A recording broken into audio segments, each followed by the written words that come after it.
कि ऐसी कौन सी खाद है जिसको हम अपने पौधों को पूरा साल डालते रहें और अगर वो कमी बेशी भी उसकी हो जाए तो उससे पौधे को साइड इफेक्ट्स ना हो। मैंने इसके ऊपर ये पूरी वर्मी कंपोस्ट की लेयर डाल दी थी और माशाल्लाह अभी आप देखें कि कितना ज़बरदस्त इसका वो पूरा दोबारा बेड वापस आ गया है। जो आपको चीज़ पसंद नहीं है आप अपने पौधों को क्यों खिलाते हैं। इसको मैं सिर्फ ये वर्मी कंपोस्ट डालता हूँ और ये आपके सामने इसका रिजल्ट है, बेहतरीन किस्म का। सिंपल टेस्ट करना हो कि वर्मी कंपोस्ट कैसी है, मिट्टी ही का हिस्सा बन जाती है और मिट्टी ही की तरह इसको ट्रीट किया जाना चाहिए। मिट्टी में डालते हैं तो ये मिट्टी को नरम भी कर देती है। ये मिट्टी के अंदर कैपेबिलिटी है उसकी वेल ड्रेनिंग होने की, यानी कि पानी को जज्ब करने की, उसको भी बेहतर कर देती है। किसी भी वक्त अगर आप मिट्टी यूज करेंगे तो आप उसमें यूज करेंगे, दैट मीन्स कि ये आम खादों से डिफरेंट है।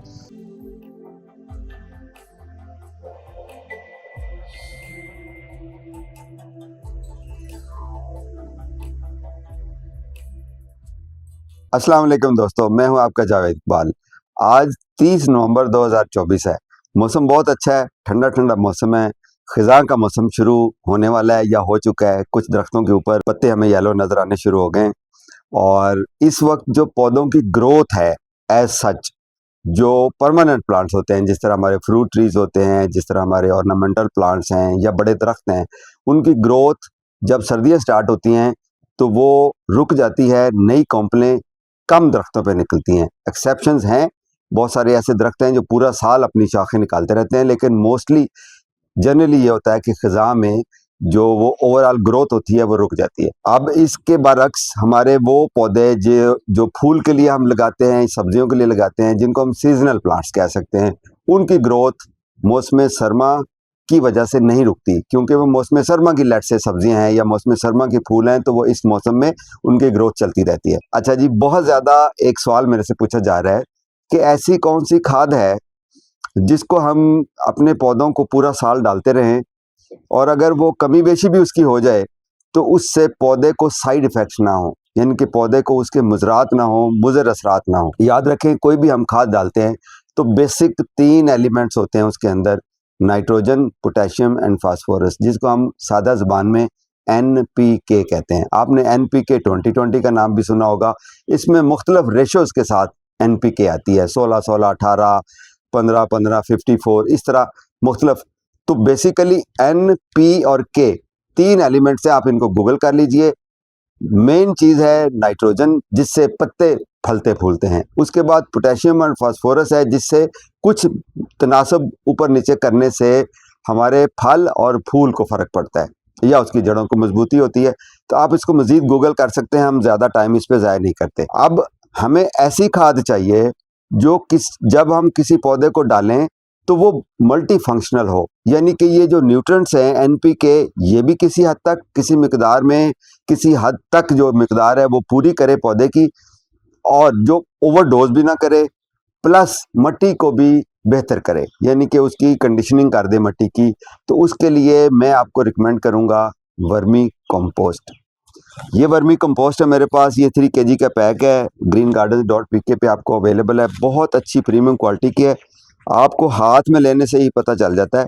मैं यहाँ पर आपको ये भी बताता चलूँ कि अगर बिल्कुल सिंपल टेस्ट करना हो कि वर्मी कंपोस्ट कैसी है, यानी कि उसकी क्वालिटी कैसी है, एक तो आपको देखने से पता चल जाएगा कि ये ग्रेनुलर है, यानी कि इसके अंदर कोई बहुत मोटे मोटे ढेले नहीं हैं, कोई एबनॉर्मल इसकी नहीं है, बड़ी फाइन है और ग्रेन्स बने हुए हैं छोटे छोटे। अच्छा, दूसरा इसका टेस्ट ये है कि आप इसको सूंघिए, नाक के करीब ला के सूंघिए। अब इसमें से ऑलमोस्ट कोई 5% स्मेल है, ठीक है। और स्मेल किस चीज़ की होगी? गोबर की। गोबर की स्मेल वर्मी कंपोस्ट से क्यों आती है? वर्मी कंपोस्ट बनती है गोबर से।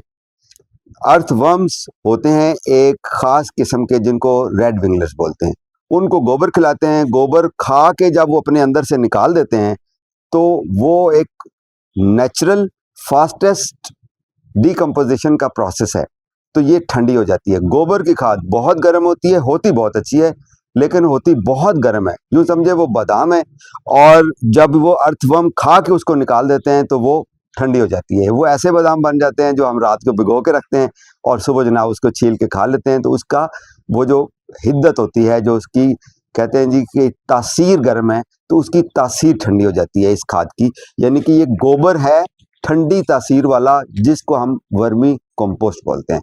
आइंदा आपने इस बात को याद रखना है। अच्छा, जब ये निकल आती है तो इसके अंदर नाइट्रोजन भी है, पोटेशियम भी है और फास्फोरस भी है, और बड़ी मुनासिब मिकदार में है। प्लस ये करती है कि ये एक तरह की मिट्टी की तरह, मैं तो सम टाइम ऐसा लगता है मैं इसको कहूँ कि ये एक तरह की सॉइल है। मैंने बाज़ तजर्बे ऐसे भी किए हैं कि सिर्फ वर्मी कंपोस्ट में पौधा लगाया है और वो बेहतरीन चल गया, ठीक है।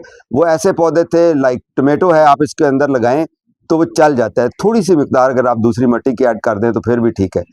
इसका मतलब ये हुआ कि ये मुज़र नहीं है, बेज़रर किस्म की खाद है। अब इसकी कितनी मिकदार डालनी चाहिए, एक तो आप याद रखें, जो मैं आपको अक्सर बताता हूँ कि मिट्टी जब हम तैयार करते हैं बीज लगाने के लिए, सब्जियां लगाने के लिए, किचन गार्डन बनाने के लिए, गमलों में डालने के लिए या ग्रो बैग्स में, उसके अंदर 50% वर्मी कंपोस्ट डालें और 50% उसके अंदर बालू मिट्टी डालें। तो आप खुद सोचें कि 50% जब मैं आपको रिकमेंड कर रहा हूँ और आपका रिजल्ट भी अच्छा आ रहा है, मेरा भी रिजल्ट बहुत अच्छा आ रहा है, तो दैट मीन्स कि ये आम खाद की तरह नहीं है, ये बहुत सॉफ्ट खाद है, ठंडी खाद है। इसका मतलब है ये मिट्टी ही का हिस्सा बन जाती है और मिट्टी ही की तरह इसको ट्रीट किया जाना चाहिए। अब जब ये मिट्टी में डालते हैं तो ये मिट्टी को नरम भी कर देती है, ये मिट्टी के अंदर जो कैपेबिलिटी है उसकी वेल ड्रेनिंग होने की, यानी कि पानी को जज्ब करने की, उसको भी बेहतर कर देती है। तो इसका मतलब ये हुआ कि इसको हम अगर हम मिट्टी नई बनाएं, ताज़ा जब हम डाल रहे होते हैं गमलों में, उसमें इस्तेमाल कर लें 50% तो फिर भी ठीक है। और अगर आपके ऐसे गमले हैं जिनके अंदर आपने ये रेसिपी यूज़ नहीं की, तो बाद में भी इसको ऐड कर सकते हैं। आपका कोई पौधा रूखा रूखा लग रहा हो, उसके पत्ते हैप्पी नहीं है, खुश नहीं है, और मिट्टी आप देखते हैं तो रूखी रूखी है, खुश्क है, 2 इंच मिट्टी हटाइए और उसके बाद इस वर्मी कंपोस्ट की 3 इंच की लेयर डाल दीजिए, गोडी कीजिए और पानी लगाइए। मिट्टी को ये कंडीशनिंग कर देगी, उसकी रिकंडीशन कर देगी, सॉफ्ट कर देगी, और मिट्टी की जो कैपेबिलिटी है पानी को एब्जॉर्ब करने की और पानी नीचे तक जड़ों तक पहुंचाने की, वो भी इम्प्रूव हो जाएगी। प्लस उसको एक अच्छी मुनासिब और थोड़ी सॉफ्ट डोज मिल जाएगी एनपीके की। एनपीके के अलावा भी इसके अंदर एलिमेंट्स होते हैं, आप गूगल कर सकते हैं कि वर्मी कंपोस्ट के अंदर और कौन कौन से न्यूट्रिएंट्स होते हैं। मैं डिटेल्स में नहीं जाऊंगा, बात लंबी हो जाती है और अक्सर दोस्त शिकवा करते हैं कि इतनी लंबी बातें ना किया करें। ओके, अब इसका इस्तेमाल क्या है, साल के किसी भी वक्त आप इसको यूज़ कर सकते हैं। जिस तरह मैंने आपको मिट्टी में मिक्स करने वाली बात बताई, तो आप खुद सोचें कि किसी भी वक्त अगर आप मिट्टी यूज़ करेंगे तो आप उसमें यूज़ करेंगे, दैट मीन्स कि ये आम खादों से डिफरेंट है। तो आप किसी भी वक्त, आप जब भी गोडी करें पौधे को, तो थोड़ी सी मुट्ठी भर पकड़ें और साथ साथ ऊपर ऊपर डालते जाएं। मसलन मैंने उस दिन मैंने आपको दिखाया होगा, या मैं आपको क्लोजअप भी दिखाता हूँ कि ये कबूतर साहब खा गए थे ये पूरा पुदीना कंप्लीट, और मैंने इसके ऊपर ये पूरी वर्मी कंपोस्ट की लेयर डाल दी थी, और माशाल्लाह अभी आप देखें कि कितना ज़बरदस्त इसका वो पूरा दोबारा बेड वापस आ गया है, और ये इसका रिजल्ट कितना अच्छा हो गया। तो इसको खाद है ये, लेकिन बहुत ही ठंडी खाद है। यूँ समझिए कि अगर हमें किसी वजह से कोई फ्लू, कोई बुखार कुछ हो जाता है, तो हमें एंटीबायोटिक इतना बड़ा कैप्सूल खिलाया जाता है एडल्ट्स को, और बच्चों को सिरप दिया जाता है, और वो भी बड़ा सॉफ्ट सा होता है और मीठा मीठा सा होता है, ताकि बच्चे उसको खा सकें। तो ये एक तरह का सिरप है, और ये वो दवाई है जो बच्चों को खिलाई जा सकती है, एक्सेप्टेबल है, और इसके साइड इफ़ेक्ट्स नहीं होते। बच्चों की दवाइयों के साइड इफ़ेक्ट्स ऑलमोस्ट ज़ीरो होते हैं, होने चाहिए। और ये वही इनको स्पेशली जो आपके छोटे बेबी प्लांट्स होते हैं, उनके अंदर तेज़ खाद, अब तेज़ खादें कौन सी होती हैं, अब यूरिया डाल दें, डीएपी डाल दें, और बहुत सारे नाम से केमिकल खादें। इसके अलावा हमारे घर में बड़ी तेज़ खादें होती हैं, क्या जो प्याज के छिलके हैं उसके अंदर पानी डाल के रख दें, वो एक ख़ास किस्म का न्यूट्रेंट होता है। अब गूगल कर सकते हैं कि वो क्या होगा उसके अंदर, हम वो बहुत सारा डाल देते हैं। केले के छिलके भिगो के, जो हमारा वेस्ट होता है किचन वेस्ट, सब्जी के छिलके वगैरह, उसको भिगो के रख देते हैं। जब उसको ढक्कन हटाते हैं तो इतनी स्मेल आ रही होती है, आप खुद सोचे, आपको नहीं अच्छी लग रही वो स्मेल, तो इन बेचारे पौधों को क्या डालेंगे, चीखते होंगे यकीनन, लेकिन उनकी चीखें हमें सुनाई नहीं देती। तो आप उनको डाले जा रहे हैं गंद बला हर चीज़ ना, प्लीज़ ऐसा ना करें। ठंडा सॉफ्ट रहें। जो आपको चीज़ पसंद नहीं है, आप अपने पौधों को क्यों खिलाते हैं? ऐसे फजूलियात किस्म की खादें मत डाला करें, सॉफ्ट रहें, थोड़ी थोड़ी डाला करें। और कुछ लोगों को ना बहुत केयरिंग, बेसिकली ऐसे शख्स बहुत ओवर केयरिंग होते हैं। ये एक दोस्त की मुझे कॉल आई, मैंने उनको बताया कि आपके पौधे इसलिए मर रहे हैं कि आप ओवर केयरिंग है, आप बहुत ज़्यादा प्यार करने वाले हैं, बहुत ज़्यादा केयर करने वाले हैं। और उन्होंने कहा जी आप ये कैसे कह रहे हैं? मैंने कहा आप मुझे बताएं कि इनमें क्या क्या डाला। उसने कहा जी मैंने प्याज के छिलके वाला पानी भी डाला है, मैंने इसके अंदर केले वाला भी सिस्टम कर दिया है, मैंने छिलकों वाला सिस्टम भी कर दिया है, इसके अलावा मैंने थोड़े से ग्रेन्स डाल दिए थे इसके अंदर, जो है वो चाक भी डाल दिया है, NPK भी डाल दिया है, DAP भी डाली, लेकिन थोड़ी थोड़ी डाली है, लेकिन थोड़ी थोड़ी करके काफ़ी सारी होगी। तो वो ओवर केयरिंग है। ओवर केयरिंग से, ओवर पैम्परिंग से भी पौधे खराब होते हैं। आप उनको नेचुरल रहने दें। आप देखें नेचर में जाके आप जंगलों को कौन सी NPK डाल रहे होते हैं, क्या डाल रहे होते हैं? बेसिकली वो यही अर्थवर्म्स होते हैं, पत्ते गिरते हैं, वो खाते हैं, वो अपनी खाद बनाते हैं। तो नेचर के साथ रहें, तो नेचुरल खाद यूज़ करें। ये बिल्कुल नेचुरल है, ऑर्गेनिक है, और आप इसको यूज़ करेंगे, इसका रिजल्ट बहुत अच्छा आएगा, आपकी मिट्टी भी अच्छी होती जाएगी। ऐसे पौधे, ऐसे पौधे जिस तरह से मैं अभी आपको ये अपना दिखाता हूँ, ये हैंगिंग है जी मेरा, ये इसकी कटिंग लगाई थी 3-4 महीने पहले, आपने देखी होगी, तो माशाल्लाह ये भर गया। इसको मैं सिर्फ ये वर्मी कंपोस्ट डालता हूँ, इसके अलावा वल्ला इसके अंदर कभी कुछ नहीं डाला, और ये आपके सामने इसका रिजल्ट है बेहतरीन किस्म का। और अगर ऐसा अभी इसके अंदर जगह नहीं है कि मैं इसके ऊपर वर्मी कंपोस्ट मजीद डालूँ, अच्छा वर्मी कंपोस्ट थोड़ी थोड़ी इसके ऊपर मैं धूड़ देता हूँ तो ठीक है, अदरवाइज वर्मी कंपोस्ट को भिगो के रख दें 24 घंटे के लिए, वो पानी इसमें डाल दें। मनी प्लांट भरा हुआ गमला होता है, उसके अंदर भी वर्मी कंपोस्ट वाला पानी आप डाल सकते हैं। इसकी टी बनाएं, यानी कि वो वर्मी कंपोस्ट पानी में भिगोएं 24 घंटे, उसके बाद उस पानी को डाल दें, पत्तों के ऊपर स्प्रे कर दें। तो ये बहुत सॉफ्ट खाद है। बहुत ज़्यादा खादों का इस्तेमाल ना हमारे लिए अच्छा है, ना पौधों के लिए अच्छा है। आप इनको स्ट्रेस में डालेंगे, पौधा चीख नहीं सकता। अगर आपके खाद्य डालने से पौधे के अंदर कैपेबिलिटी आ जाए चीखने की, तो शायद आप भाग जाएं अपने घर से कि इतनी चीखें मारेंगे। तो प्लीज़ आप इनको चीखने से बचाएं, सॉफ्ट थोड़ी डोज रखा करें, और ऐसी चीज़ डालें जिसके साइड इफ़ेक्ट्स ना हो। तो वर्मी कंपोस्ट को आपने याद रखना है। टेस्ट मैं आपको दोबारा बता देता हूँ, जिसमें से गोबर की तेज स्मेल है, इसका मतलब वो कच्ची है, वो ठीक नहीं है, उसके अंदर मिलावट है।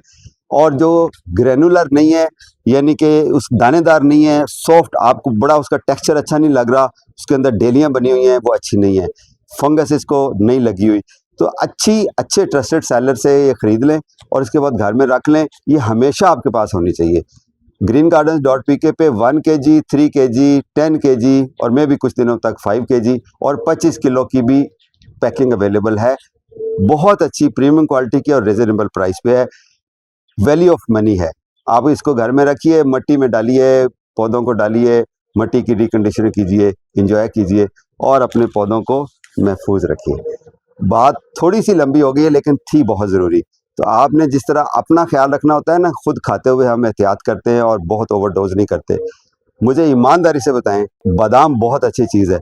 आप में से कोई एक शख्स भी ऐसा है जिसने कभी एक टाइम पे 1 किलो बादाम खाए हों?